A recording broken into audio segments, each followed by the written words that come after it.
21 फरवरी? No वे पापा, अपने birthday वाले दिन कोई शादी करता है क्या? अनन्या बेटा, 21 फरवरी से पहले 5 दिसंबर का ही मुहूर्त है। 5 दिसंबर? मम्मी मुझे नहीं जमेगा 5 दिसंबर, और मैंने आपसे पहले भी बोला था ना, मुझे फरवरी से पहले शादी नहीं करनी है। अभिषेक बेटा, 5 दिसंबर और 21 फरवरी के अलावा और कोई मुहूर्त ही नहीं है इस सीजन में। 21 फरवरी को अनन्या शादी नहीं करना चाहती और 5 दिसंबर को तुम। तो मम्मी आप अनन्या को समझाओ ना। अनन्या बेटा, अभिषेक की बचपन से हर जिद पूरी की है मैंने, लेकिन अब मैं बहू का साथ दूंगा। थैंक्स पापा, अब ना आप बस अभिषेक को समझा दीजिएगा। 5 दिसंबर परफेक्ट डेट है। मम्मी आप बिना सोचे समझे 21 फरवरी के कार्ड छपवा दो, शादी तो 21 फरवरी को ही होगी। जी मम्मी, हाँ ठीक है जी। 21 फरवरी? हाँ मतलब क्या? अरे तुम्हारी माँ से बात हो गई है मेरी। तो अरे सर मैडम, हम लोग एक काम करते हैं ना, टॉस कर लेते हैं। जो टॉस जीतेगा वो शादी की डेट फाइनल कर लेगा। टॉस वॉस कुछ नहीं, 5 दिसंबर डन है। हाँ तो मुझे भी कोई टॉस वॉस नहीं करना है, और अगर तुम्हें मुझसे शादी करनी है ना तो 21 फरवरी को होगी, वरना तुम हाँ मत कर, छोड़ना, क्या फर्क पड़ता है वैसे भी। अनन्या यार, अब तू मुझे हर्ट कर रही है। और जो तू मुझे हर्ट कर रहा है उसका क्या अभिषेक?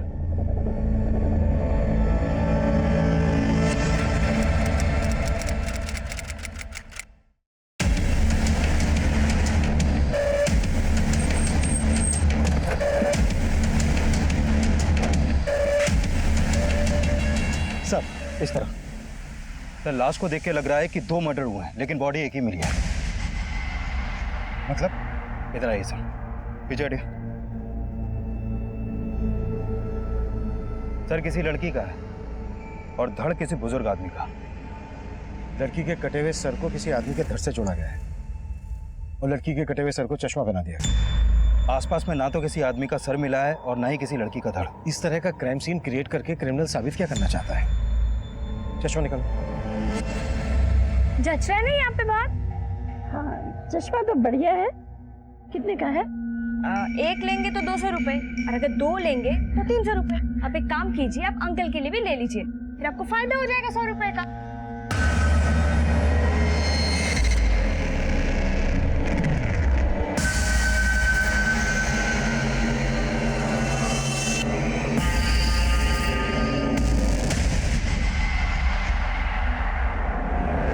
क्यों आप मेरा रास्ता क्यों रोक रहे हो? मैंने ना एक नॉवल में पढ़ा था, ये चश्मा ऐसा भी होता है, इसको पहनने के बाद सामने वालों के कपड़े के पार सब कुछ नजर आता है। तेरे पास है चश्मा ऐसा?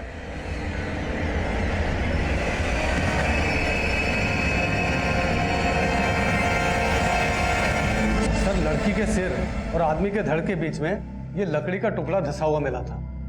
मतलब इस लकड़ी के सपोर्ट से दोनों लाशों को जोड़ा गया।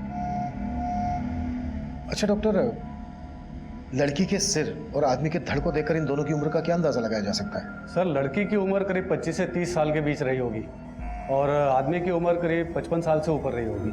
एक 25 से 30 साल की औरत और लगभग 55 साल के आदमी के बीच ऐसा क्या ताल्लुक रहा होगा कि इन दोनों को मारकर इनकी लाश को जोड़कर ऐसा दिखाने की कोशिश की गई है कि ये एक ही लाश है, और ऊपर से वो काला चश्मा।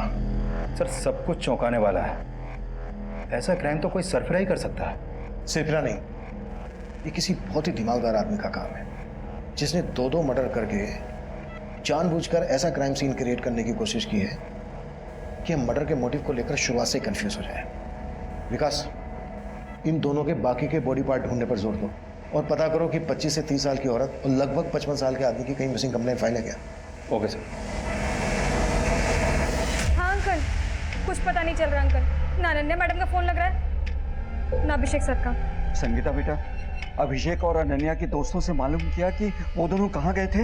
हाँ अंकल, सबको फोन किया लेकिन दोनों को कोई खबर नहीं है। अब अंकल वो अनन्या मैडम की मम्मी का फोन आ रहा है पीछे से, वो भी बहुत परेशान है। मैं आपको फोन करती हूँ 2 मिनट में। ठीक है बेटा। हेलो, हाँ आंटी। आंटी आप परेशान मत होइए, मैं अनन्या मैडम के बारे में पता करके बताती हूँ आपको। और अभिषेक, उसका कुछ पता चला क्या? नहीं, मेरा मतलब है अभिषेक सर और अनन्या मैडम दोनों के बारे में पता करके बताती हूँ, आप बस परेशान मत होइए। हाँ हाँ आंटी, आंटी मैं ना आपको पता करके बताती हूँ, हाँ बाद में फोन करती हूँ। ये अभिषेक भैया का नारियल पानी है। सर, सोनीपत के सेक्टर 7 के पुलिस स्टेशन में एक कपल की मिसिंग कंप्लेंट दर्ज हुई है। ये कपल सेक्टर 7 में ही रहता था। सर, लड़की का फोटो उस सर से मैच करता है जो हमें उस बुजुर्ग आदमी के धड़ के साथ मिला था।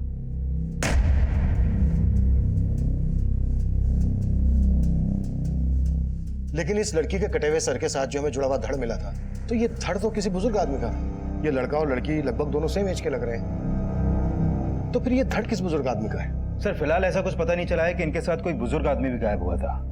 इन दोनों अभिषेक और अनन्या के बीच रिश्ता क्या है? सर, इन दोनों की शादी होने वाली थी और इनकी मिसिंग कंप्लेंट इनकी मेड संगीता ने करवाई थी। क्योंकि अनन्या की मां बंगाल में रहती है और अभिषेक के पेरेंट्स पंजाब में। इनके घर की चाबी इनकी मेड संगीता के पास रहती है। उस एरिया के पुलिस स्टेशन से कांटेक्ट करो, हमें उस मेड संगीता से मिलना है। Okay sir. अब घर से ज्यादा बाहर मत रहा कर। अब बाहर जाने की कोई जरूरत नहीं बेटा। अब्बा, हमारा गुजारा ना मेरे घर बैठने से चलेगा और ना ही मेरी निगाह करके। और वैसे भी मुझे शादी नहीं करनी। अगर मैं शादी करके चली गई तो आपका क्या होगा? तू अभी तक अपना फर्ज निभाते आई है बेटा, अब मुझे मेरा फर्ज निभाने दे। मेरी फिक्र छोड़ दे बेटा। पर अब्बू, आज तो मुझे जाना ही होगा ना वहां पे। कंपनी वालों से मैंने एडवांस ले रखा है। बाकी जो चश्मे हैं वो बेच के पैसे चुकाने हैं मुझे। चलती हूँ।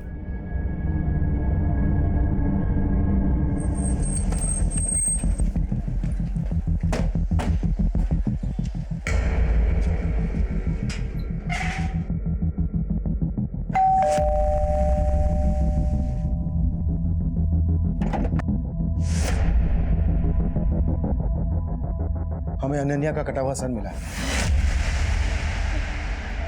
कटा हुआ सर? हाँ, हमें अनन्या का कटा हुआ सर एक बुजुर्ग आदमी के धड़ के साथ मिला है। तुम ऐसे किसी बुजुर्ग आदमी को जानती हो जिनका अभिषेक और अनन्या से मिलना जुलना हो? नहीं सर, मैं ऐसे किसी बुजुर्ग को नहीं जानती। सर, अगर अनन्या मैडम का मर्डर हो गया तो अभिषेक सर कहाँ है? अभिषेक को हम ढूंढ रहे हैं, अभी तक पता नहीं चला है। काम कहाँ करते थे ये दोनों? किसी आईटी कंपनी में काम करते थे। दोनों साथ में ही काम करते थे। तुमने आखिरी बार कब देखा था इन दोनों को? परसों ऑफिस जाने से पहले। देख कितने प्यारे लहंगे हैं ये। बहुत सुंदर है ना? हाँ, प्यारे तो होंगे ही। इतने महंगे जो है, एक एक लहंगा 1-1 लाख रुपए का है। पर क्या है, तू डिसाइड कर ले कौन सा पहनेगी 21 फरवरी को। 21 फरवरी को तो नहीं पहनूंगी। तो शादी में जींस टॉप पहनेगी क्या? तू बोलेगा तो जीन्स टॉप में भी शादी कर लूंगी, पर करूंगी तो 5 दिसंबर को ही। ये सारे महंगे महंगे लहंगे दिखा के ना मक्खन मत मार। टिफिन। तू ना बड़ी टेढ़ी चीज है। वो तो मैं हूँ। पर क्या है, मैं थोड़ा ज्यादा होता है। रुक या अभिषेक। मैं ना करूंगी नहीं शादी। देख तू कभी मेरी बात ही नहीं मानता यार। अरे मेरी बात। फिर सर वो शंकर के साथ ऑफिस चले गए। ये शंकर कौन है? शंकर ऑटो वाला है साहब। वो अभिषेक सर ने ना एक ऑटो वाला फिक्स कर रखा था। वो सुबह उनको ऑफिस छोड़ता था और शाम को ऑफिस से लेकर आता था। कहाँ मिलेगा ये शंकर हमें? वो तो नहीं पता, लेकिन सर मेरे पास उसका नंबर है। संगीता, तुम्हें किसी पर शक है जो ये सब कर सकता है?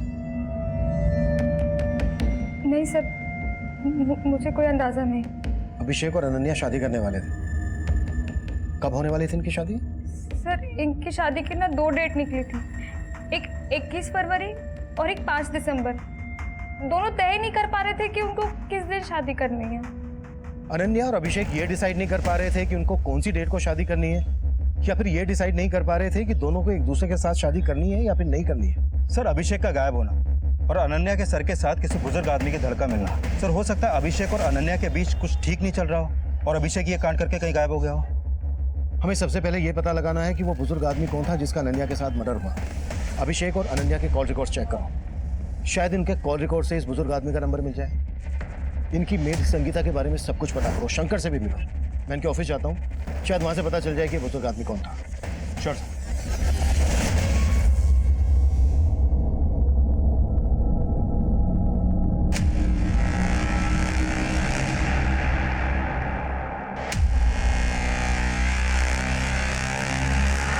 चाहिए तुम लोगों को? चश्मा।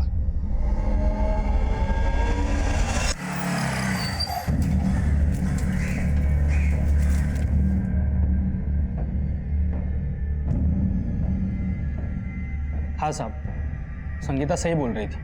मैं अभिषेक भैया और अनन्या भाभी को रोजाना ऑफिस छोड़ने जाता था, और उस दिन भी मैंने उनको ऑफिस छोड़ा था।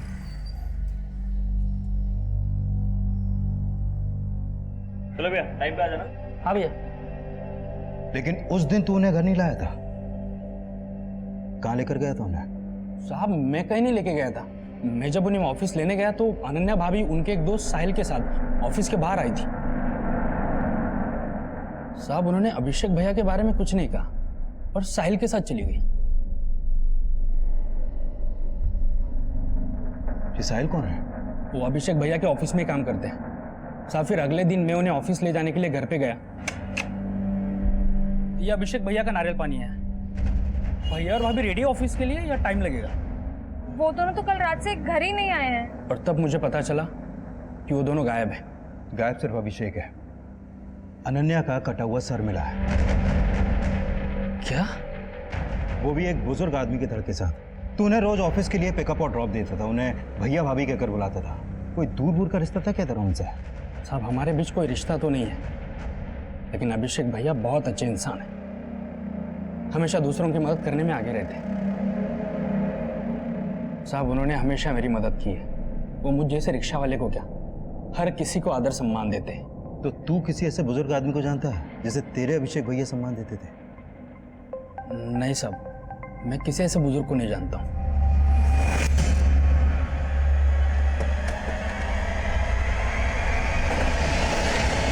सर अभिषेक और अनन्या मेरे अंडर काम करते थे। आपके ऑफिस में कोई बुजुर्ग भी काम करते थे जो उनके साथ गायब है? बुजुर्ग नहीं सर। अच्छा, अभिषेक और अनन्या सिर्फ एक दूसरे के कलीग ही नहीं थे, बल्कि एक दूसरे से शादी करने वाले थे। इनका ऑफिस में किसी के साथ कोई झगड़ा, कोई इशू? नहीं सर, मुझे तो नहीं लगता। अभिषेक और अनन्या का आपस में कोई इशू? नहीं सर, अगर ऐसा कुछ होता तो वो शादी का फैसला क्यों लेते? हाँ पर एक बात है सर। क्या? उस दिन अभिषेक ने मुझसे हाफ डे की लीव ली थी। सर मुझे अभी ऑफिस से जाना होगा। मुझे आज हाफ डे की लीव चाहिए। क्यों, क्या बात है? उसने रीजन तो नहीं बताया, लेकिन वो हाफ डे में ही चला गया था।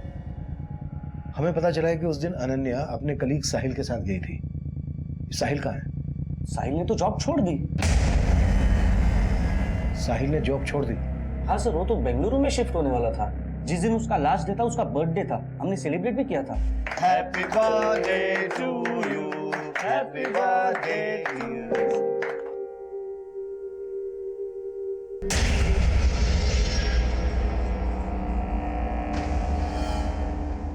सर अभिषेक उस दिन काफी अपसेट था, लेकिन अनन्या काफी खुश लग रही थी। अभिषेक अपसेट क्यों था? साहिल की वजह से। बर्थडे पार्टी के बाद भी अनन्या और अभिषेक साहिल को लेकर ही बात कर रहे थे। अनन्या, मुझे कुछ नहीं सुनना साहिल के बारे में। अभिषेक, साहिल हमेशा के लिए बेंगलुरु जा रहा है, और वो सिर्फ मुझे ही नहीं, ऑफिस के बाद तुम्हें भी अपने घर बुला रहा है। देखो ना, मैं उसके घर जा रहा हूँ और ना तुम जाओगे, समझ गए? क्या हो भाई, आप लोगों ने शादी की न्यूज़ तो दे दी, लेकिन अभी तक इनविटेशन कार्ड नहीं दिया। तुम्हारे कहने का मतलब यह है कि अनन्या और अभिषेक के बीच जो अनबन थी वो साहिल की वजह से थी। तो क्या साहिल और अनन्या के बीच ऐसा कुछ था? सर अभिषेक, अनन्या और साहिल तीनों अच्छे दोस्त थे। इवन हमें तो लगता था कि अनन्या का साहिल से अफेयर है, लेकिन अभिषेक ने जब शादी वाली बात कही तो हम सब हैरान हो गए। लेकिन साहिल इस बात पर अपसेट था। सर साहिल, जब तुम कह चुके थे कि हमारे बीच में कुछ नहीं हो सकता है, सब खत्म हो गया है, तो अब अगर मैं अभिषेक से शादी कर रही हूँ तो तुम्हें क्या प्रॉब्लम हो रही है? अनन्या, तुम अभिषेक को जानती नहीं हो। मुझे अब भी तुम्हारी फिक्र है। अभी तो तुम्हें अभिषेक बहुत अच्छा लग रहा है, लेकिन बाद में तुम पछताने वाली हो। पछताओगी मतलब? उसके कान बनने से अपने डिसीजन बदल देगी? देख, समझा रहा हूँ तेरे को, हमारे बीच आने की कोशिश मत करना। अब मैं क्या कर लेगा बताओ तुझे। एक minute guys, please calm down. Sir तब तो बहुत गर्मा गर्मी थी अभिषेक और साहिल के बीच में, लेकिन साहिल बाद में उनका दोस्त बन गया था।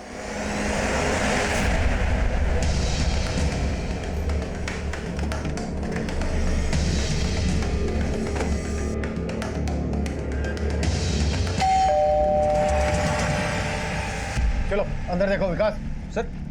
सर आप क्या कर रहे हैं? सर तुझे अच्छे से पता है हम यहाँ क्यों आए हैं। अनन्या को क्यों मारा तूने? मैंने कुछ नहीं किया सर। तू आखिरी बार अनन्या के साथ देखा गया था? हाँ सर, ये बात सही है कि मैं अनन्या को यहाँ लेकर आया था, क्योंकि नेक्स्ट वीक मैं बेंगलुरु शिफ्ट हो रहा था, तो मैं एक पार्टी देना चाहता था, इसलिए मैंने अभिषेक और अनन्या दोनों को इन्वाइट किया था। अभिषेक के साथ तूने एक बुजुर्ग को भी इन्वाइट किया था। उस बुजुर्ग के धड़ के साथ हमें अनन्या का कटा हुआ सन मिला है। अब ये बोल, अभिषेक को कहाँ गायब करके रखा है तुमने? पर सर अभिषेक तो यहाँ आए नहीं थे सर। सर उससे मैं लास्ट वीक ऑफिस में ही मिला था और हम यहाँ अभिषेक की वेट करते रहे। छोड़ो ना, अगर वो नहीं आना चाहता तो उसे फोर्स मत करो। पर फोन तो पिक करे यार, पता नहीं क्या हो गया है उसको। इसे इनसिक्योरिटी कहते हैं, इसलिए वो जलता है मुझसे। हम दोनों के बीच में जो भी था वो आज खत्म हो चुका है, लेकिन इस बात पर वो ट्रस्ट ही नहीं करना चाहता। शक करता है तुम पे, कल को और शक करेगा। और तुम मुझसे शादी करना चाहती हो। शादी का फैसला सोचकर करना। हेलो सर, एक मिनट।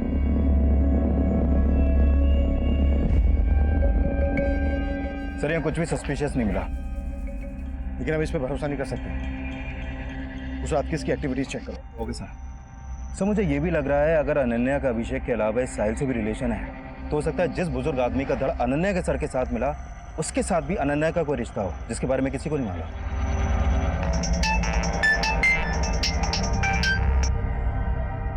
हाँ सोलंकी,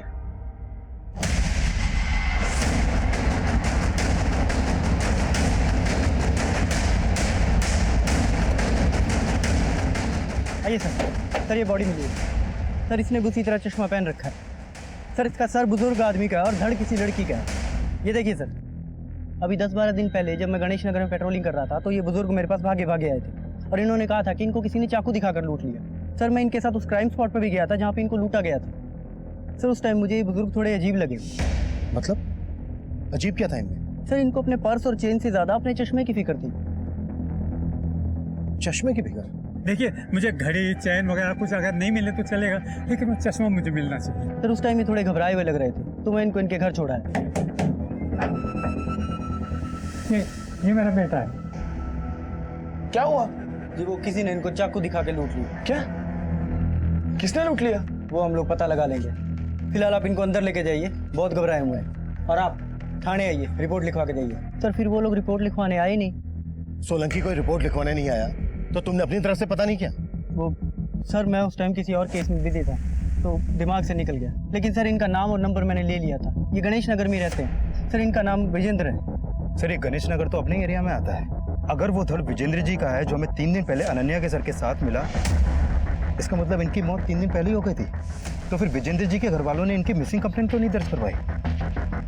और ये सोलंकी बोल रहा है कि इन्हें अपने पैसे, चैन, इन सबसे ज्यादा अपने चश्मे की फिक्र थी।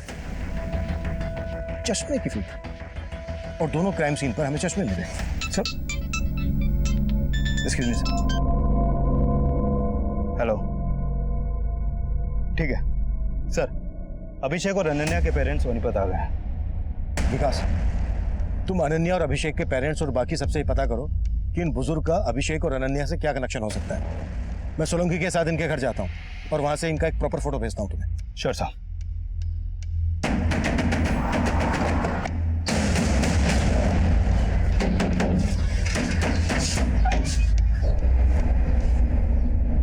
जी? विजेंद्र जी कहाँ है? सर वो पापा तो हरिद्वार गए हुए हैं। हरिद्वार नहीं गए, मर्डर हो गया उनका। क्या? ये क्या बोल रहे हैं सर आप? हाँ, और काफी टाइम हो गया मर्डर को। अब ये बोलो कि तुम लोग छुपा क्या रहे हो हमसे? सर हम कुछ नहीं छिपा रहे सर। पापा 5 दिन पहले ही हरिद्वार जाने का बोल के ही गए थे सर। हरिद्वार किसी के साथ गए थे? नहीं सर, अकेले ही गए थे। चलिए पापा, मैं आपको स्टेशन छोड़ देता हूँ। अरे मैं अकेले चले जाऊंगा, मेरी चिंता मत करना बेटा। उन्हें एक आदमी ने लूटा था। इन्होंने बोला था रिपोर्ट लिखवाने आने के लिए। आई क्यों नहीं? सर वो पापा ने मना कर दिया था रिपोर्ट ना लिखवाने के लिए। पापा शिकंजी। हाँ बेटा। पापा आप आराम कीजिए, मैं थाने जाके रिपोर्ट लिखवा के आता हूँ। अरे थाने जाने की कोई जरूरत नहीं बेटा, जो हो गया सो हो गया। क्या? लेकिन वो तो मुझे अपने मोबाइल और पैसों से ज्यादा अपना चश्मा ढूंढने पे जोर दे रहे थे। बोल रहे थे कि उनको उनकी पत्नी ने गिफ्ट किया, और तुम बोल रहे हो कि उन्होंने खुद रिपोर्ट लिखवाने से मना कर दिया। हाँ सर, उन्होंने खुद रिपोर्ट लिखवाने से मना कर दिया था। और मेरी मम्मी को गुजरे तो 10 साल हो चुके हैं सर। और जहाँ तक मुझे पता है मम्मी ने कोई पापा को चश्मा गिफ्ट नहीं किया होगा। लेकिन हाँ सर, कुछ दिनों से पापा ना घर से निकलते हो कि काला चश्मा पहन के निकलते थे।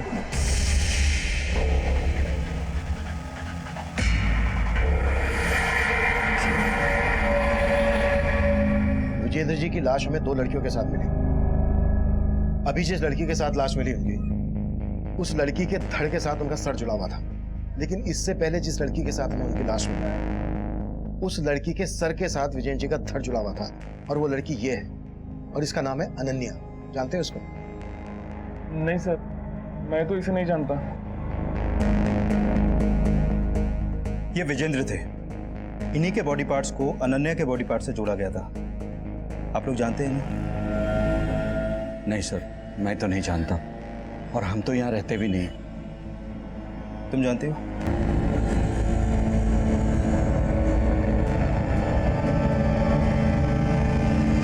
देखिए, मैं सुनने में आया है कि अनन्या और अभिषेक के बीच में सब कुछ ठीक नहीं था।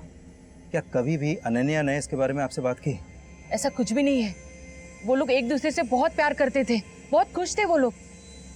बल्कि आए दिन वो लोग मुझसे वीडियो कॉलिंग पे बात भी करते थे। माँ देखो, अच्छे है ना? और भी है, ये देखो, सब अभिषेक ने चूज किया है। ये कैसा लग रहा है? क्या क्या सपने देखे थे उन दोनों के लिए, और एक ही झटके में। लेकिन 21 फरवरी से प्रॉब्लम क्या थी अनन्या को, जो वो शादी नहीं करना चाहती थी? 21 फरवरी को अनन्या का बर्थडे है। वो अपना बर्थडे हमेशा स्पेशल तरीके से बनाती है, इसलिए वो उस दिन शादी नहीं करना चाहती थी, और कोई रीजन नहीं है। सर, 5 दिसंबर 2 ही महीने बाद है, और अभिषेक चाहता था कि उसको थोड़ा सा टाइम मिल जाए, ताकि वो इस किराए के घर को छोड़कर अपना घर खरीद ले और उसी घर में उसकी शादी हो। कोई घर वर देख रखा था अभिषेक ने? नहीं सर, अभी फंड्स कलेक्ट कर रहा था, और मैं भी उसकी उसमें मदद कर रहा था। लेकिन इसमें 2 राय नहीं है सर कि अभिषेक अनन्या से ही शादी करना चाहता था। अभिषेक और अनन्या के बीच में कोई मनमुटाव नहीं था सर।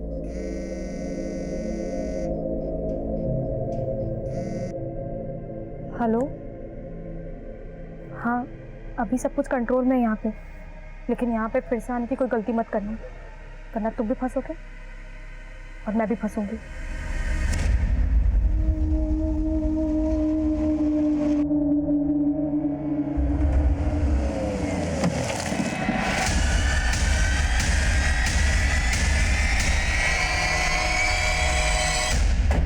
सर मुझे तो विजेंद्र जी के बेटे पे भी शक हो रहा है। सर एक तो वो थाने में रिपोर्ट लिखवाने नहीं आया, ऊपर से बोल रहा है कि मेरे पिताजी हरिद्वार गए हुए थे। लापरवाही तुमसे भी हुई है। वो नहीं आए तो भूल गए उस चोर को जिसने विजेंद्र को लूटा था? सर मैं गया था विजेंद्र जी के साथ उस जगह। सर मैंने देखा था वहाँ पे कोई सीसीटीवी नहीं था। सर विजेंद्र जी ने उस चोर का हुलिया बताया था, बोला था कि उसने अपना मुंह ढका हुआ था, उसकी आंखें भूरे रंग की थी। तो अब ढूंढो उस भूरी आंख वाले चोर को, शायद वहां से हमें कोई लीड मिल जाए, और इस बार कोई कोताही नहीं होनी चाहिए। जी सर।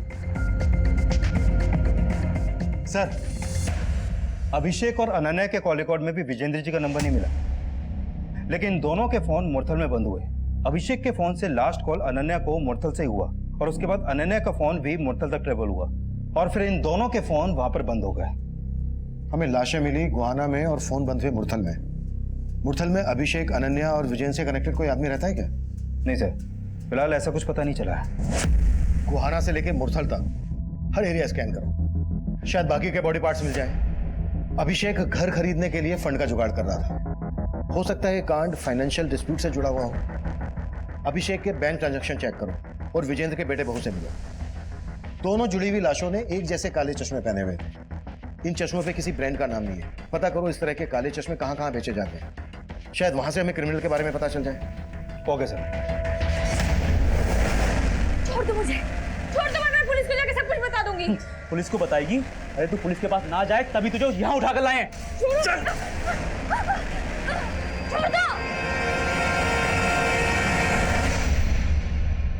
सर, पोस्टमार्टम करने वाले डॉक्टर से एक चौंकाने वाली बात पता चली है।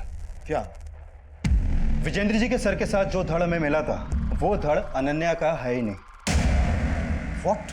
हाँ सर, अनन्या का सर उस धड़ के ब्लड सैंपल से मैच ही नहीं करता है। लेकिन सर, अनन्या के सर के साथ जो धड़ हमें मिला था, वो धड़ विजेंद्र जी के सर के ब्लड सैंपल से मैच करता है। मतलब विजेंद्र जी के साथ अनन्या के अलावा किसी और लड़की की भी हत्या हुई है? हाँ सर, और उस लड़की की उम्र 22 से 25 साल के बीच की होगी। ये केस वाकई में अफेयर और रंजिश का है या फिर किसी साइको और सीरियल किलर का काम है? सर ये अभिषेक की बैंक स्टेटमेंट। अभिषेक और अनन्या के मोबाइल फोन 7 सितंबर को रात 9 बजे बंद हुए थे और अभिषेक के अकाउंट से 8 सितंबर की सुबह को 40,000 रुपए निकाले गए। इसका मतलब अभिषेक के गायब होने के बाद पैसे निकाले गए, और अभिषेक के अकाउंट से पैसे निकाले गए हैं सोनीपत के सेक्टर 11 के एटीएम से। विकास, उस एटीएम की फुटेज निकालो। सर। और उस चोर का पता चला जिसने विजेंद्र को लूटा था? नहीं सर, मैंने कई हिस्ट्री शीटर्स को खंगाला है, लेकिन सर कुछ आइडिया नहीं लग रहा। प्लीज मुझे जाने दो, मैं तुम्हारे आगे हाथ जोड़ रही हूँ, मुझे जाने दो। तुझे तभी जाने देंगे जब तू मेरी बात मानेगी, समझी?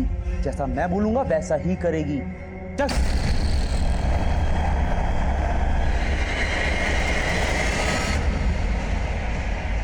सर ये उस एटीएम की सीसीटीवी फुटेज है जहां से अभिषेक के डेबिट कार्ड से पैसे विड्रॉ किए गए थे, और पैसे अभिषेक ने नहीं, इसने निकाले। साहब मैंने कुछ नहीं किया साहब। बोल, क्या कांड किया तूने और कौन कौन लोग शामिल हैं तेरे साथ? साहब मैंने कोई कांड नहीं किया, खुद अभिषेक भैया ने मुझे डेबिट कार्ड दिया था पैसे निकालने के लिए। हाँ बस। यार तूने वो फाइल दिया था क्या? हाँ बस हो ही गया अभी कंप्लीट। हाँ भैया मैं आपसे बोला था ना, मुझे 30,000 रुपए की जरूरत थी, तो कुछ हो जाता तो। अरे हाँ, एक मिनट। 40,000 निकाले ना, 10,000 मुझे चाहिए। साहब वो कार्ड उन्होंने मुझे उनके गायब होने के 2 दिन पहले दिया था। बेवकूफ समझ रहा है हमें, कहानी बना रहा है। साहब मैं कोई कहानी नहीं बना रहा, अभिषेक भैया ने खुद मुझे कार्ड दिया था और एक्स्ट्रा 10,000 रुपए निकालने के लिए कहा था। वो तब से लेके अभी तक जेब में लेके घूम रहा हूँ, लेकिन वो अचानक से गायब हो गए। तो वो जहाँ गायब है तू जानता है? साहब मैं नहीं जानता हूँ। अभिषेक सर अपना कार्ड शंकर को क्यों देंगे? सर ये शंकर जरूर झूठ बोल रहा है। हाँ सर, आप पता कीजिए उसने अभिषेक के साथ क्या किया। सर अनन्या को तो हम खो ही चुके हैं, कम से कम अभिषेक को। तुम्हारे पापा को 2-2 जवान लड़कियों के साथ जोड़ रही है पुलिस। उनके रहते तो बदनामी का डर था ही, उनके जाने के बाद भी कोई कम बदनामी नहीं हो रही है। सच में ये पापा ऊपर जाने के बाद में भी हमें चैन से जीने नहीं दे रहे। मैं तुमसे कह रही थी पुलिस को जाकर खबर कराओ कि पापा हरिद्वार के नाम से निकले और फिर गायब हो गए हैं। अब भुगतो पुलिस को ना बताने का नतीजा। ये पुलिस वाले हमें चैन से जीने नहीं देंगे। सर मुझे लगता है शंकर सच बोल रहा है, क्योंकि मैंने चेक किया अभिषेक के गायब होने से पहले भी शंकर ने उसके अकाउंट से कई बार पैसे विड्रॉ किए। लेकिन अभिषेक की मेड संगीता तो शंकर पर शक जता रही है। सर हो सकता है वो झूठ बोल रही हो, या फिर अभिषेक ने उसे बताया ही ना हो। अभिषेक का एक ऑटो ड्राइवर को अपना डेबिट कार्ड देना उतना ही अटपटा है जितना कि केस अटपटा है। हो सकता है अभिषेक ने पहले से प्लान बना के रखा हो और उसने अपने इस प्लान में शंकर को भी इन्वॉल्व कर लिया हो। एक काम करो, शंकर को छोड़ दो, जाने दो उसे, पर उस पर नजर रखो। हो सकता है इससे हमें अभिषेक की लीड मिल जाए। ठीक है सर। सर एक बात और पता चली है, अभिषेक के गायब होने से पहले उसका कार्ड कई बार दिल्ली और हरियाणा की अलग अलग वाइन शॉप और बार्स में भी स्वाइप किया गया है। जिन जिन बार में भी अभिषेक का डेबिट कार्ड स्वाइप हुआ है वहां पर अभिषेक के बारे में पता करो, और अनन्या के बैंक अकाउंट भी चेक करो, शायद यहां से हमें कोई लीड मिल जाए। Sure sir. Ketan sir. Hello hello Sahil, Ketan बोल रहा हूँ। बेंगलुरु जाने की तैयारी हो गई? सर आप क्यों जले पे नमक छिड़क रहे हैं? पहले ही पुलिस वालों ने मुझे शहर से बाहर जाने को मना किया, सारा प्लान चौपट हो गया है। पर मुझे तो लगता है इन सबके चक्कर में ना बेंगलुरु की जॉब हाथ से ना चली जाए। टेंशन मत लेना, वहाँ की जॉब हाथ से निकल गई ना तो अपनी कंपनी में काम करने वापस आ जाना, ठीक है? Okay sir.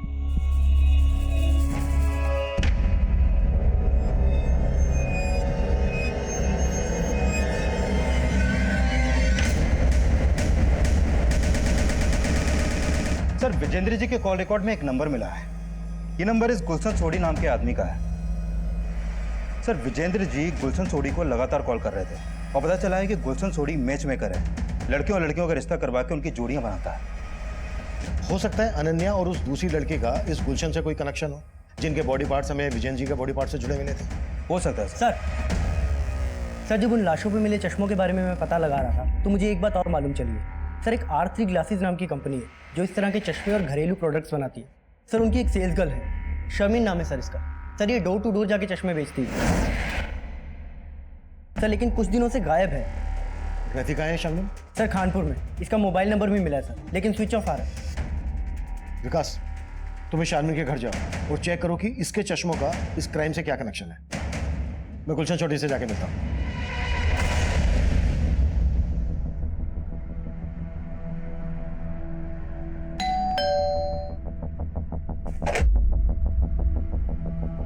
जी गुलशन चौधरी। जी सर। हमें विजेंद्र जी के बारे में बात करनी है। हाँ साहब, मेरी बेटी शर्मिन चश्मे बेचती है, मगर आप ये सब क्यों पूछ रहे हैं? कहाँ है वो? बुलाइए उसको, बात करनी है। बात? दरअसल वो कई दिनों से घर नहीं आई है। अगर शर्मिन इतने दिनों से गायब है तो उसकी मिसिंग कंप्लेंट क्यों नहीं दर्ज करवाई आपने? साहब दरअसल 1 हफ्ते बाद उसका निकाह था, क्या अचानक वो गायब हो गई? उसको ढूंढ दो साहब, कहीं से उसको ढूंढ दो। जी वो विजेंद्र जी तकरीबन 3 महीने पहले मिले थे मुझे। दरअसल वो शादी करना चाहते थे। विजेंद्र जी शादी करना चाहते थे? हाँ जी। अच्छा, आपने उनका किसी के साथ रिश्ता करवाया था? जी मैंने उनको उनकी उम्र की काफ़ी सारी औरतों की फोटोएं दिखाई थी। ये देखिए सर, ये सारी औरतें आपकी तरह सेकंड इनिंग की शुरुआत करना चाहती हैं। Second inning? नहीं नहीं नहीं नहीं नहीं, मैं ऐसे औरत से शादी करना चाहता हूँ जिसकी अभी तक शादी हुई ना हो। पर उनकी मांग जानकर मैं तो खुद परेशान हो गया। फिर मैंने उनको बताया कि जैसे कोई ऐसा रिश्ता आएगा तो फिर मैं आपको इन्फॉर्म कर दूंगा। हमें उनकी लाश 2 जवान लड़कियों के साथ मिली है। लाश? हाँ, और उनमें से एक लड़की ये थी। इसका नाम है अनन्या। आप जानते हैं इसको? जी नहीं, मैं नहीं जानता इसको। किसी दूसरी जवान लड़की के साथ रिश्ते की बात करवाई थी इनकी? सर जी कोई पला जवान लड़की इतने बुजुर्ग आदमी के साथ शादी क्यों करेगी? अच्छा, विजेंद्र जी शादी करना चाहते थे, ये बात उनके घर वालों को मालूम थी? नहीं जी, मुझे तो विजेंद्र जी अकेले मिलने आते थे। ये शर्मिन नाम की लड़की भी शादी करना चाहती थी। आप जानते हैं इसको? नहीं सर, मैं नहीं जानता। सर पापा इस उम्र में शादी क्यों करेंगे? जरूर आपको कोई गलत इन्फॉर्मेशन मिली है सर। तुम्हारे पापा गुलशन सोडी नाम के मैचमेकर से मिल रहे थे लगातार। ये गुलशन ही तुम्हारे पापा के लिए रिश्ते ढूंढ रहा था। ये सब झूठ है सर। पापा तो मम्मी से बहुत प्यार करते थे सर। देखो, अगर हमसे कुछ भी छुपा रहे हो तो सच बोल दो, वरना तुम्हें बहुत परेशानी होगी। हम आपसे कुछ नहीं छुपा रहे सर। जरूर है मेरे पापा को बदनाम करने की चाल है। वो गुलशन आपसे झूठ बोल रहा होगा सर।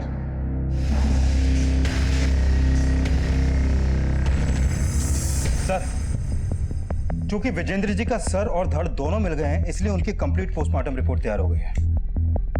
इस रिपोर्ट के मुताबिक विजेंद्र जी को मारने से पहले उनको कोई नशीली चीज खिलाई गई थी। मतलब विजेंद्र जी का गला नशे की हालत में काटा गया? नहीं सर, ऐसा नहीं है।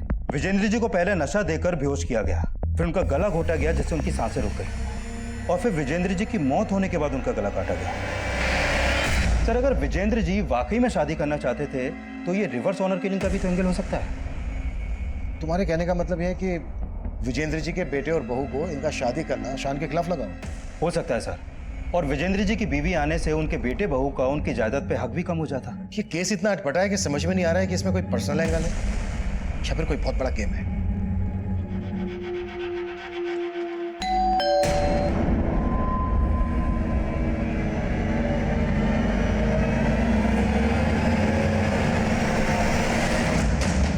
सर, मुझे लगता है ये केस पर्सनल एंगल से ही क्रैक हो सकता है।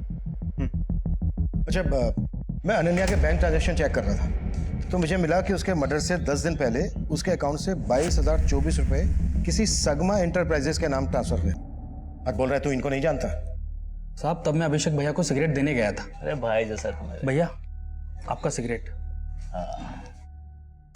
हाँ तू भी बैठ जा। अरे नहीं भैया, मैं कैसे पी सकता हूँ? आपको घर पे छोड़ना है। अरे बैठ ना, इधर आ। और भैया ने जबरदस्ती बिठा लिया मुझे। इसका स्केच बनवा सकता है? साहब, पहले और आखिरी बार मिला था, कुछ याद नहीं आ रहा है। सोलंकी, इसकी याददाश्त चली गई है, जरा याददाश्त वापस लाने में इसकी मदद कर। साहब, मुझे सच में नहीं मालूम है साहब। सब मुझे नहीं मालूम। सर, अनन्या के बैंक अकाउंट से जिस संगमय इंटरप्राइजेस कंपनी को पैसे ट्रांसफर हुए थे, वो कंपनी सीसीटीवी कैमरा और हिडन कैमरा इंस्टॉल करने का काम करती है। मैंने उधर बात की तो पता चला कि अनन्या ने अपने घर में सीसीटीवी कैमरा नहीं बल्कि हिडन कैमरा इंस्टॉल करवाए थे। Hidden camera? हाँ सर, और वो कैमरे अनन्या ने खुद इंस्टॉल करवाए थे।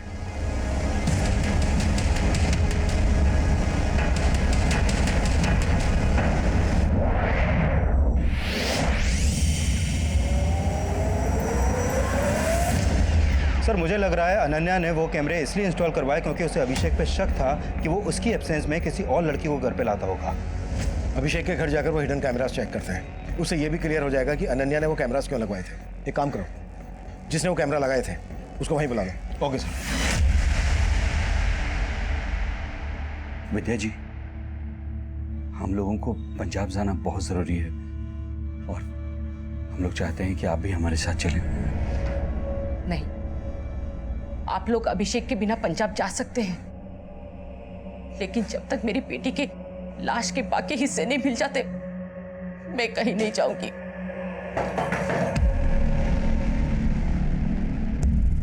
हमें यहाँ की तलाशी लेनी है। तलाशी? जी, ये रहा सर्च वारंट। बताइए कहाँ पर आपने हिडन कैमरा इंस्टॉल किया? जी। कैसी बातें कर रहे हैं सर आप? आपको अभी पता चल जाएगा।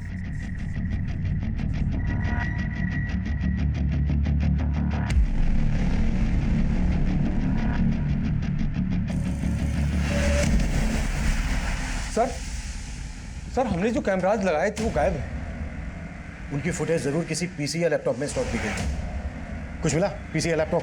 हाँ सर, ऊपर एक लैपटॉप है। चेक करो।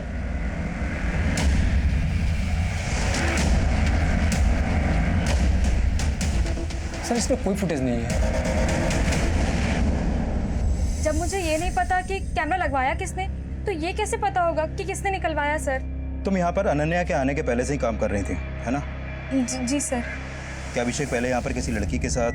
नहीं सर, अभिषेक सर वैसे नहीं थे जैसा आप सोच रहे हैं। हो सकता है संगीता भी शंकर की तरह अभिषेक की वफादारी कर रही हो।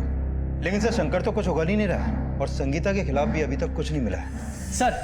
सर अभिषेक के साथ जो ये लड़का बार में बैठा है, इसका मोबाइल नंबर हमें इस शमीन के कॉल रिकॉर्ड में मिला है। व्हाट? जी सर सत्यम नाम है इसका। इसका मोबाइल नंबर भी कई दिनों से बंद आ रहा है।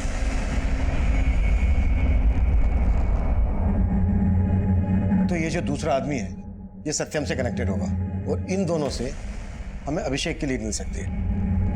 कहाँ रहता है सत्यम? सर खानपुर में, जहाँ पर शर्मिन का भी घर है।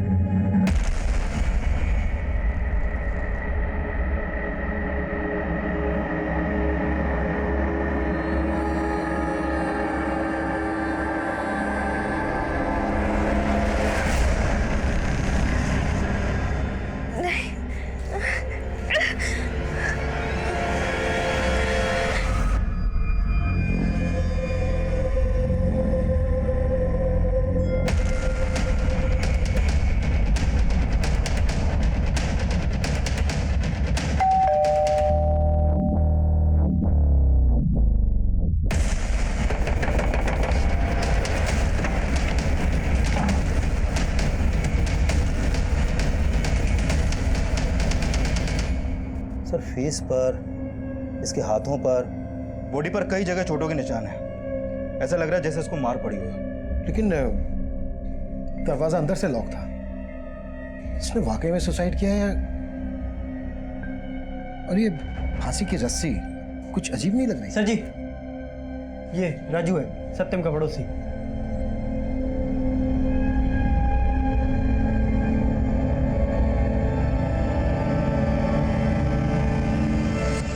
सत्यम के साथ यहाँ कौन कौन रहता था? सर सत्यम की एक माँ है जो यूपी में रहती है। वो यहाँ पे अकेले ही रहता था। सत्यम काम क्या करता था? वो जॉब करने आया था लेकिन उसे मिल नहीं रही थी, तो काफी परेशान था वो। अच्छा, सत्यम एक शारमिन नाम की लड़की के साथ काफी टच में था। ये है शारमिन, जानते हैं इसको? सर जानता तो नहीं हूँ, लेकिन काफी बार इसे आते जाते देखा है यहाँ पे। सत्यम के साथ जो ये लड़का है इसका नाम है अभिषेक, और ये जो दूसरा लड़का है इसको जानते हो? शायद इसका भी आना जाना हो। नहीं सर, मैं इसके बारे में कुछ नहीं जानता। सर शामिन सत्यम को जानती थी और सत्यम अभिषेक को। कहीं ऐसा तो नहीं कि अभिषेक का शामिन से अफेयर हो, जिसके लिए अनन्या ने अपने घर में कैमरा इंस्टॉल करवाया और अब शायद शामिन अभिषेक के साथ गायब है। लेकिन शारमीन अभिषेक के साथ गायब है या अकेली गायब है, ये कंफर्म कैसे होगा? और इस सबके बीच में सत्यम की मौत का क्या राज है? विकास, एक काम करो, अभिषेक के घर के रास्ते में जितने भी सीसीटीवी हैं खंगालो और शारमीन के अब्बू से अभिषेक और सत्यम के बारे में बात करो। Okay sir. नहीं साहब, मैं इनमें से किसी को नहीं जानता और मेरी बेटी या किसी के साथ कोई चक्कर नहीं था। अरे उसकी तो अभी शादी होने वाली थी। मेरी बच्ची को ढूंढने दीजिए साहब, उसने कुछ गलत नहीं किया है, लेकिन उसके साथ जरूर कुछ गलत हो रहा है। न जाने मेरी बच्ची कहाँ किस हाल में होगी।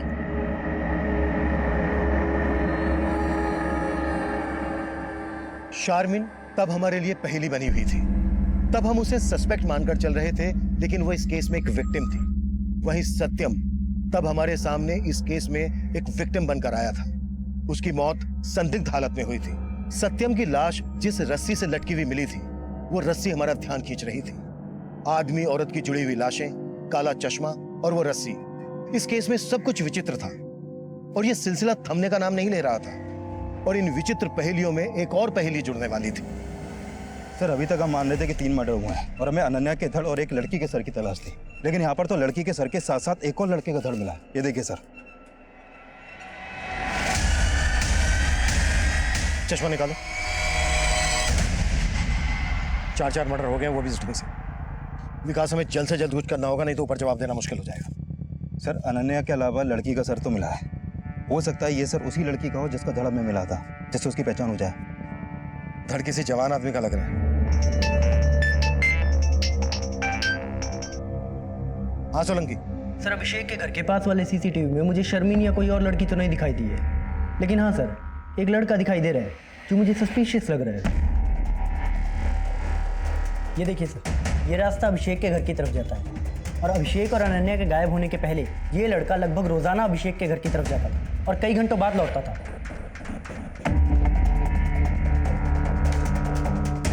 सोलंकी, इसके बारे में जल्दी पता करो।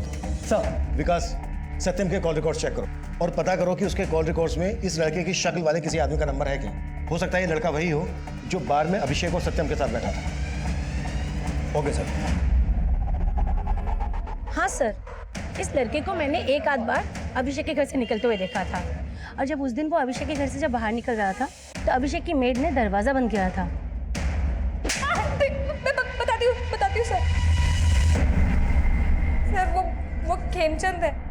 तेरा और खेमचंद का इस कांड से क्या लेना देना है? कोई लेना देना नहीं है सर, वो बस मेरा बॉयफ्रेंड है सर। बॉयफ्रेंड?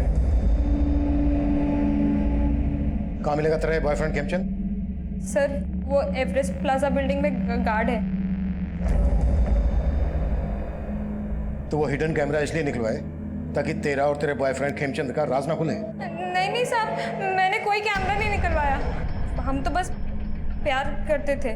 वो एवरेस्ट बिल्डिंग में नाइट शिफ्ट ड्यूटी पे था, तो अभिषेक सर और अनन्या मैडम के घर से चले जाने के बाद बस दिन में आया करता था सर। सर, मैं सिर्फ संगीता से मिलने जाता था सर, इसके अलावा मैंने कुछ नहीं किया सर। बातों के भूत बातों से नहीं मानते। सर, सत्यम के कॉल रिकॉर्ड में खेमचंद का नंबर तो नहीं मिला, लेकिन इस तंजील और शादाब के नंबर मिले हैं। कौन ये तंजील और शादाब? सोनीपत के लोकल गुंडे हैं सर ये। इन पे पहले भी मारपीट के कई केस दर्ज हुए हैं। सत्यम का इन गुंडों के साथ कनेक्शन था, तो फिर सत्यम की लाश उसी के घर में मिलने का क्या चक्कर है? सर, फिलहाल तो यही मालूम चला है कि सत्यम जॉब ना मिलने की वजह से परेशान था। शायद पैसों की तंगी की वजह से उसने सुसाइड किया हो। लेकिन सत्यम की बॉडी पर हमें मारपीट के निशान मिले थे। विकास, शादाब और तंजील को उठा के लेकर आओ। हो सकता है बार में अभिषेक और सत्यम के साथ जो वो दूसरा लड़का है, वो इन दोनों में से कोई है। Okay sir.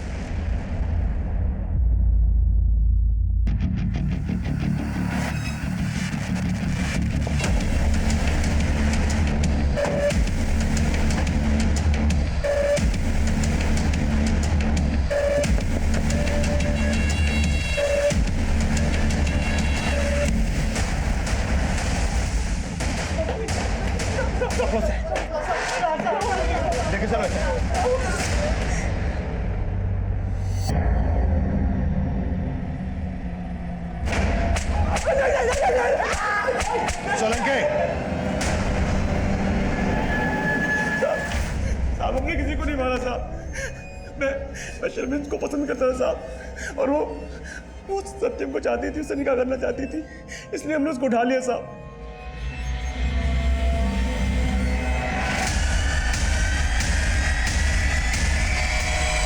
इधर हमने शर्मिन को उठाया और उधर सत्यम की कुटाई की। साले, हमारे धर्म की लड़की के साथ निकाह करेगा तू? तू निकाह करेगा? तू निकाह करेगा? सत्यम नहीं माना तो उसे मार के फांसी पर लटका दिया। फांसी नहीं साहब, हम सिर्फ उसको फोन करके धमकी दिया करते थे, और जब वो नहीं माना तो बस उसकी पिटाई की और कुछ नहीं किया साहब। ये सब तुमने शारमिन के अब्बू के कहने पे किया ना? क्योंकि उन्हें पता चल गया था कि सत्यम और शारमिन का अफेयर चल रहा है। नहीं सर, शारमिन के अब्बू तो उसका निकाह किसी और से कराना चाहते थे, और शर्मिन को मैं पसंद करता था, इसलिए शर्मिन को मैंने निकाह के लिए बोला था। सत्यम को भूल और मुझसे निकाह कर ले। प्यार करती हूँ मैं उसे। दूसरे धर्म का है वो। तेरा निकाह मुझसे होगा, नहीं तो मैं किसी से नहीं होने दूंगा। समझी? सोलंके, तंजील और शादाब ने जो बयान दिए थे, उनके बयान से इन जुड़ी हुई लाशों के राज नहीं खुल रहे थे। और शारमिन से हमारा बात करना इसलिए भी जरूरी था क्योंकि शारमिन जिस तरह के काले चश्मे बेचा करती थी, उसी तरह के काले चश्मे इन जुड़ी हुई लाशों ने भी पहने हुए थे। लेकिन तंजील और शादाब की हैवानियत का शिकार होने के बाद फिलहाल वो इस कंडीशन में नहीं थी कि बयान दे सके। अब इस केस में एक नया सिरा खुलने वाला था, और ये सिरा हमारी इन्वेस्टिगेशन की नई दिशा तय करने वाला था। सर, जिस दूसरी लड़की का सर में मिला था उसको इस गुलशन के एक पड़ोसी ने आइडेंटिफाई किया है। सर, उस आदमी ने बताया कि उसने इस लड़की को गुलशन के घर में कई बार जाते हुए देखा है। मैंने एक प्लान बना लिया, क्योंकि विजेंद्र के नाम काफी जमीन जायदाद थी, तो मैंने सोचा कि स्वीटी की उससे शादी करवा दूंगा, और विजेंद्र जब अपनी मौत मरेगा तो सारा कुछ उसके नाम हो जाएगा। इसलिए स्वीटी को सोनीपत बुलाकर मैंने ये जाल बुन दिया।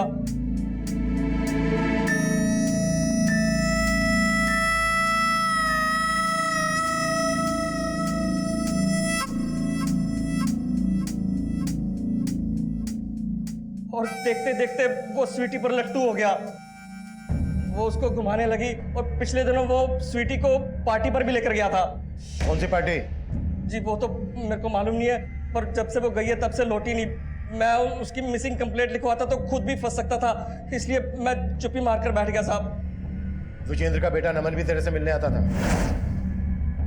क्यों मिलने आता था? साहब, आपके मिलने के बाद आया था वो। जी कहिए। मैं जानता हूँ कि तुम एक लड़की के साथ मिलकर मेरे पापा विजेंद्र को घुमा रहे हो। बोलो कौन है वो लड़की? भाई कौन सी लड़की? तुम्हें कोई गलतफहमी हो गई है। मैं किसी लड़की बड़की को नहीं जानता। मैंने उसको झूठ बोला था क्योंकि साहब मैं डर गया था कि वो आपको कुछ बता ना दे। सर, मुझे नहीं मालूम कि मेरे पापा किसी लड़की से मिल रहे थे। जब आपने मुझे गुलशन के बारे में बताया तब मैं वहाँ गया, और जानना तो जरूरी था ना सर कि वो लड़की कौन थी, जिसके चक्कर में मेरे पापा को लेकर लोग तरह तरह की बातें बना रहे थे। और इसी लोग लज्जा से बचने के लिए तूने अपने पापा और उस लड़की को? नहीं सर, मैंने ऐसा कुछ नहीं किया।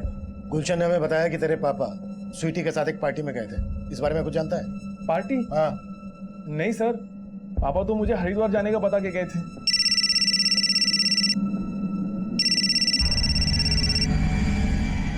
हाँ सोलंकी। सर, शर्मिन को हॉस्पिटल से डिस्चार्ज कर दिया गया है। अब वो घर पे है और हम उससे बात कर सकते हैं। ठीक है। मैंने अब्बू को ये नहीं बताया था कि मैं सत्यम से प्यार करती थी, क्योंकि वो अलग धर्म का था ना, और मुझे ये नहीं पता था कि तंजील और शादाब मिलके मेरे साथ ऐसा करेंगे। और मुझे लगता है सत्यम की मौत के पीछे वही लोग जिम्मेदार हैं। शर्मिन, जिस तरह के चश्मे तुम बेचती हो, उसी तरह के चश्मे उन जुड़ी हुई लाशों ने पहने हुए थे। अब हमसे कुछ भी छिपाए बिना सब कुछ सच सच बता दो।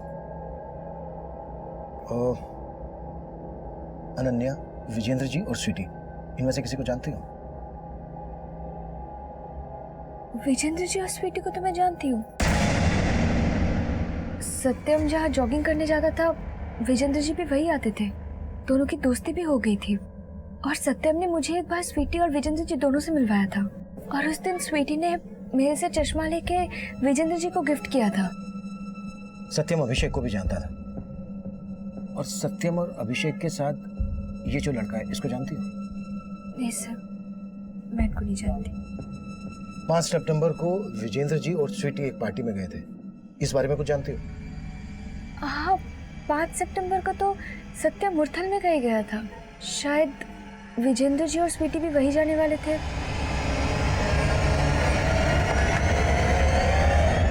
सर, अनन्या और अभिषेक का फोन भी मुरथल में ही बंद हुआ था और विजेंद्र जी, स्वीटी और सत्यम भी मुरथल ही गए थे। शायद वो पार्टी मुरथल में ही हो।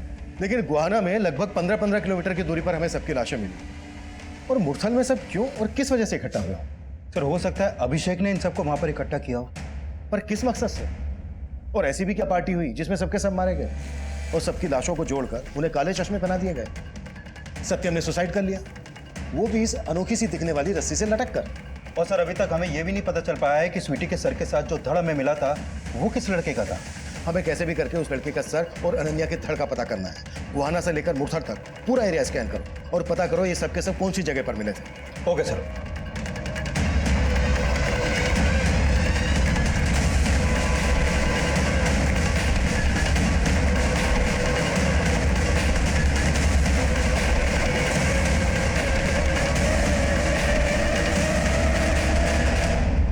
तो अभिषेक है। अभिषेक को हम सस्पेक्ट मानने की गलती कर रहे थे, लेकिन तब यह साफ हो गया था कि अभिषेक, अनन्या, विजेंद्र और स्वीटी का मर्डर हुआ था। और सत्यम की पोस्टमार्टम रिपोर्ट से भी यह साफ हो गया था कि सत्यम ने सुसाइड किया था। बाकी के विक्टिम्स की पोस्टमार्टम रिपोर्ट और फोरेंसिक रिपोर्ट इस केस में नए राज खोलने वाली थी। अभिषेक, अनन्या, विजेंद्र जी और स्वीटी, इन सबकी पोस्टमार्टम रिपोर्ट के मुताबिक इन सबको मारने से पहले बेहोशी की दवा दी गई और फिर इनका गला घोटा गया, जिनसे इनकी मौत हो गई और मौत होने के बाद ही इनका गला काटा गया। और सर, इस रिपोर्ट में यह भी सामने आया है कि 5 सितंबर को लगभग एक ही टाइम पर इन सबको मारा गया। और सर, सत्यम की मौत का भी इन सबके मर्डर से कनेक्शन है। ऐसा भी क्या कनेक्शन है जो इतना कॉन्फिडेंट हो?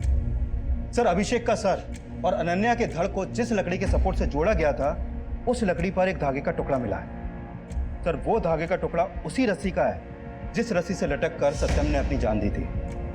इस अनोखी रस्सी का इस केस से तगड़ा कनेक्शन है।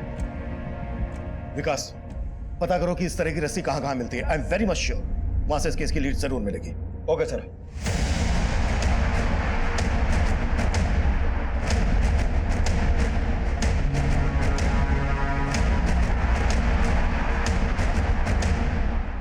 नहीं सर, ऐसी रस्सी कोई सप्लायर नहीं बनाता। पर हाँ, कुछ दिन पहले ही एक आदमी ने हमसे ऑर्डर करके खुद इस डिज़ाइन की रस्सी बनवाई थी। मेरी ये सिद्ध माला आपकी हर परेशानी को दूर कर देगी। एक बार अवश्य आजमाइए। चलो मेरे साथ। क्या बदतमीजी है ये? रस्सियां बनवाई तो क्या हत्यारा हो गया मैं? छोड़िए मुझे। अब तो छूटने नहीं वाला है। मुरथल में फार्म हाउस है ना तेरा? 5 सितंबर को पार्टी भी दी थी तूने। कौन कौन लोग थे तेरे साथ? किसके कहने पे ये कांड किया?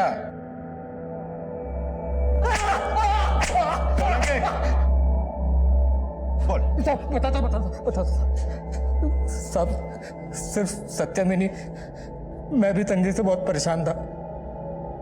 मेरे घर पे प्रेग्नेंट बीवी थी और गांव में सत्यम की बूढ़ी माँ। साहब, हमें जॉब नहीं मिल रहा था। हताश होकर एक दिन हम एक बार में गए। वहाँ हमारी मुलाकात अभिषेक से हुई। वो अक्सर उस बार में आता था। बहुत ही जिंदा दिल आदमी था साहब वो। जब हमने अपनी तकलीफों के बारे में उसे बताया तो वो बोला, देखो तुम दोनों फिक्र मत करो, मेरे अच्छे कॉन्टेक्ट से मैं तुम दोनों की जॉब लगवा दूंगा। सिर्फ कुछ ही मुलाकातों में अभिषेक ने सिर्फ अपने बारे में ही नहीं, अपने बीवी अनन्या के बारे में भी सब कुछ बता दिया था। उसने पैसों से भी हमारी काफ़ी मदद की थी साहब। जगह जगह जॉब इंटरव्यूज के लिए भेजा, लेकिन हमारी किस्मत खराब थी साहब। कुछ काम ही नहीं मिला हमको। फिर हमें लगा हमारा ग्रह नक्षत्र खराब है। फिर हम एक बाबा के पास गए। तंत्र शास्त्र में कुछ भी असंभव नहीं है, कुछ भी। मैंने वर्षों तंत्र विज्ञान के एक नुस्खे पे काम किया है और उस नुस्खे से मैं तुम्हें एक ऐसी चीज दे सकता हूं जिसे अपने पास रखने से तुम्हें नागमणि रखने से भी ज्यादा लाभ होगा। सर, बस मुझे नौकरी और मेरा प्यार शर्मिन मिल जाए, उसके लिए मैं कोई भी उपाय करने के लिए तैयार हूँ। हाँ, ये सच है। मैंने ही राजू और सत्यम से कह के 2 सच्चे प्यार करने वाले जोड़ों को वहां बुलवाया था। सर, मैं अभिषेक को जानता था। मालूम था कि वो अनन्या से सच्चा प्यार करता है। वहीं सत्यम की पहचान विजेंद्र अंकल से थी, वो भी किसी जवान लड़की के प्यार में पागल थे। फिर उस रात हमने उन लोगों को झूठ बोला कि हमारी जॉब लग गई है और पार्टी के लिए उन्हें मुरथल बुला लिया। बाबा ने हमको बोला था कि उस रस्सी से चारों का गला घोट के मारना है, इसलिए सबसे पहले हमने उनकी कोल्ड ड्रिंक में नशे की दवा मिला दी थी और फिर उन्हें पिला दी।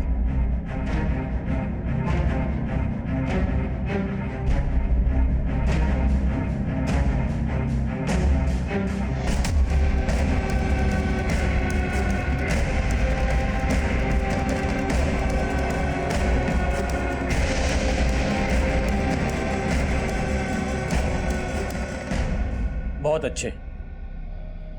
अब तुम दोनों मिलकर इन सबके शरीर से इनका स्तर अलग कर दो और उसके बाद जोड़ियां बनाओ प्रेमी और प्रेमिका की। प्रेमी का सर उसकी प्रेमिका के शरीर से लगाओ और प्रेमिका का शरीर उसकी प्रेमी के सर से, और उसके बाद तुम अपनी प्रेमिका की कोई प्यारी निशानी इन सब के ऊपर रखो। वो शर्मिन चश्मे बेचती है, मैं ना 4 काले चश्मे लाया हूँ, अगर आप कहें तो पहना दूं मैं? हाँ, ये उचित रहेगा। और उसके बाद इन सब के शरीर को उत्तर, दक्षिण, पूरब, पश्चिम चारों दिशाओं में अलग अलग स्थान पे फेंक के आओ। मैं तब तक इस यज्ञ की रस्सी को पवित्र करता हूं।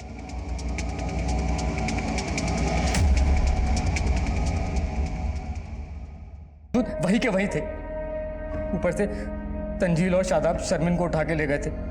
सत्यम बहुत टूट गया था अंदर से साहब। पता नहीं कहाँ ले गए वो शर्मिन को, लेकिन छोड़ूंगा नहीं उनको। रुक, सत्यम रुक, होश से काम ले। होश ही तो नहीं है यार, और सबसे ज्यादा होश तो इस जादुई रस्सी ने उड़ा के रखे हैं। सोचा था इस रस्सी के मिलने से सारे काम बन जाएंगे, लेकिन अपने दोस्तों को मार दिया यार। मैं गलत करा राजू, इसीलिए हमारे साथ गलत हो रहा है।